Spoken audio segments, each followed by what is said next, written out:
Boys hostel की तरफ बढ़ते विक्रांत और सुजीत आपस में बातें कर रहे थे।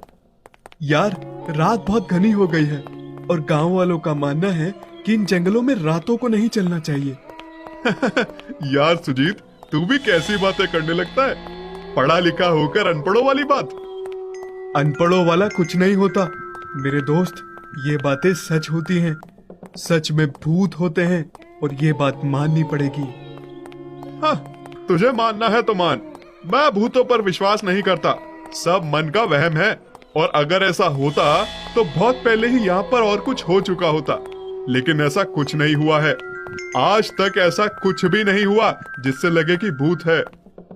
तभी उन्हें आवाज आती है, लेकिन अब शुरू होगा क्योंकि मैं लौट कर आ गई हूँ। ऐसी आवाज सुनकर दोनों दोस्त हक्के बक्के रह गए और उनके सामने एक लड़की खड़ी। लड़की के लंबे बाल, लाल आंखें, लंबे नाखून और हवा में उड़ते हुए उसके बाल बहुत डरावने लग रहे थे। दोनों दोस्त का जैसे खून रुक गया हो।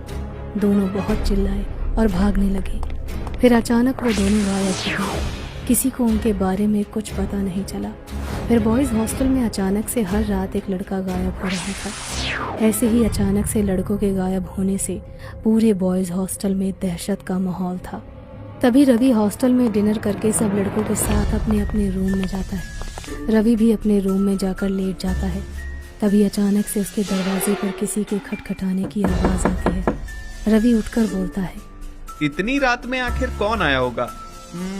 हो ना हो ये पवन ही होगा जो अकेले सोने से डर रहा होगा, इसलिए मेरे कमरे में आ गया होगा। रवि फिर उठकर दरवाजे की तरफ चलता है। जैसे जैसे उसके कदम दरवाजे की ओर बढ़ रहे थे, वैसे कमरे का माहौल बदल रहा था। उसके कमरे की खिड़कियां बिना हवा के ही तेज तेज खुलकर बंद हो रही थी। कमरे की लाइट खुद ब खुद जलने बुझने लगी। फिर रवि दरवाजे को खोलता है, पर वहां देखता है तो कोई नहीं था। वो जैसे ही वापस अंदर जाता है तभी दोबारा दरवाजे पर आवाज आती है, अरे कौन हो जो इतनी रात को परेशान कर रहा है? रवि फिर से दरवाजा खोलता है, पर वहां कोई नहीं था। फिर रवि गुस्से में बड़बड़ाता हुआ अंदर चला जाता है। तभी जैसे ही वो बिस्तर पर लेटकर ऊपर पंखे की तरफ देखता है, तभी एक चुड़ैल अचानक से बहुत तेजी से उसके ऊपर कूदती है। रवि डरता हुआ उठता है, पर वहां उसे कोई दिखाई नहीं देता। वो घबराते हुए बोलता है, शायद ये मेरा वहम ही होगा। बेवजह लड़कों ने सबको डरा रखा है।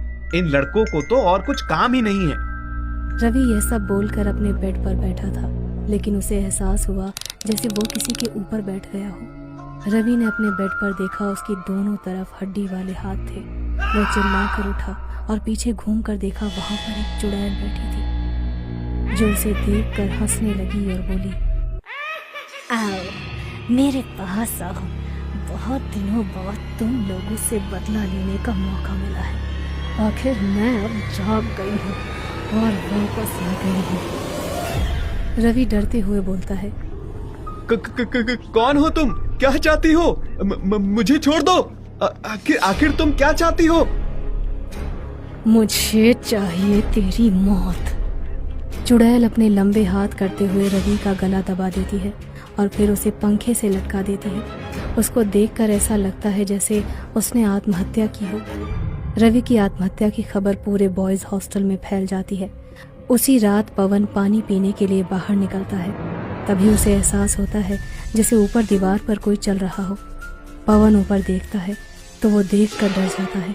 चुड़ैल दीवार पर चल रही थी और अपनी लंबी जीभ निकालकर पवन को चाटती है, जिससे पवन के पूरे शरीर पर खून खून लग जाता है। पवन बहुत कांपने लगता है और वहां से भागने की कोशिश करता है, पर चुड़ैल तेजी से उसके सामने आकर उसकी गर्दन को धड़ से उखाड़ देती है, जिससे सारे फर्श पर खून खून हो जाता है। और ऐसे पवन के शरीर को देखकर बॉयज हॉस्टल में कोहराम मच जाता है और लड़के आपस में बोलते हैं, यार ये बॉयज हॉस्टल अब बॉयज हॉस्टल नहीं, श्रापित बॉयज हॉस्टल बन चुका है। एक के बाद एक मौत होती जा रही है। हाँ भाई, अब तो अकेले कमरे में सोने से भी डर लगता है कि कहीं कोई हमें ही ना आके मार दे। अब श्रापित बॉयज हॉस्टल में हर रात लड़कों के कमरों को खटखटाने की आवाज, खिड़की की आवाज और तेज होने लग जाती है। यह सब चलता ही रहता है। लड़के डरने लगते हैं और हॉस्टल वार्डन से बोलते हैं, हमको इस हॉस्टल में रहना नहीं है, यहाँ पर भूतों का कब्जा है। मैं कल ही तांत्रिक को बुलवाता हूँ। फिर हॉस्टल वार्डन तांत्रिक को बुलाता है। तांत्रिक उससे कहता है, यहाँ पर बहुत बुरी आत्मा का साया है, वो किसी को नहीं छोड़ने वाली। ये बॉयज हॉस्टल श्रापित है, इसे खाली करके चले जाओ, सबको वापस भेज दो, इसमें ही सबकी भलाई है। लेकिन हॉस्टल वार्डन को अपना धंधा चौपट होता नजर आता है और वह बात किसी को नहीं बताता। फिर अगले दिन बॉयज हॉस्टल में 2 लड़के खाना खाकर आ रहे थे। दोनों को एहसास होता है जैसे कोई उनके पीछे खड़ा हो, और जैसे ही दोनों पीछे घूमते हैं, चुड़ैल अपने हाथों को लंबा करके दोनों का गला पकड़कर हवा में उड़ाने लगती है और तेजी से उन्हें जमीन पर गिरा देती है, जिससे उनकी मौत हो जाती है।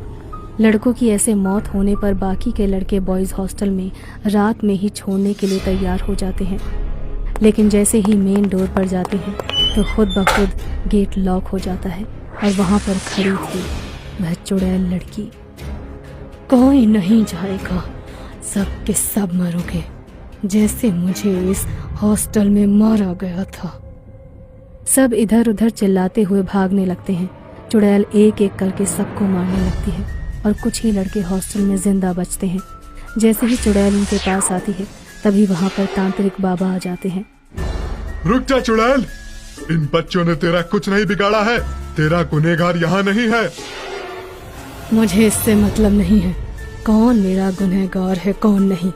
इस हॉस्टल में रहने वाला हर एक मेरा गुनहगार है, क्योंकि मैं गुहार लगाती रही और मुझे किसी ने नहीं बचाया। आखिर बताओ तो, तुम्हारे साथ क्या हुआ था? मैं इसी बॉयज हॉस्टल में सफाई का काम करती थी और एक रात कुछ लड़कों ने नशे में चूर होकर मेरे साथ जबरदस्ती करनी चाहिए। अपनी इज्जत बचाने के चक्कर में मैंने खुदकुशी कर ली और उन्होंने मेरी लाश को इसी बॉयज हॉस्टल के ग्राउंड में दबा दिया। पर मासूम बच्चों को क्यों मार रही हो?